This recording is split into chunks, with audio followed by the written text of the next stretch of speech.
PCC అధ్యక్షుడిగా ఎవరిని నియమించినా తనకు అభ్యంతరం లేదని సీఎం రేవంత్ రెడ్డి అధిష్టానానికి స్పష్టం చేసినట్టు తెలుస్తున్నది. ఎవరిని అపాయింట్ చేసినా కలిసి పనిచేస్తారని క్లారిటీగా చెప్పినట్టు సమాచారం. వారం రోజుల క్రితం పీసీసీ ఎంపికపై అధిష్టానం CM Revanth, deputy CM Bhatti, మంత్రి ఉత్తమ్ కుమార్ రెడ్డిలను ఢిల్లీకి పిలిచి విడివిడిగా అభిప్రాయాలు తీసుకున్నది.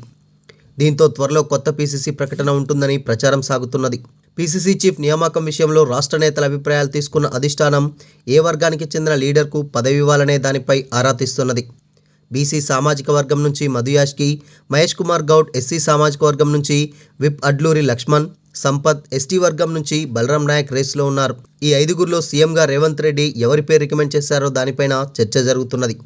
ఇదే విషయాన్ని కొందరు లీడర్లు ఆయన వద్ద ప్రస్తావిస్తే ఎవరికి ఇచ్చినా నాకు అభ్యంతరం లేదు, ఎవరితోనైనా పనిచేస్తా, పార్టీ కోసం జోడెద్దుల్లా ఉంటాం, ఫలానా వ్యక్తికే అధ్యక్ష పదవి ఇవ్వమని చెప్పలేదు, అధిష్టానానికి సైతం ఇదే విషయాన్ని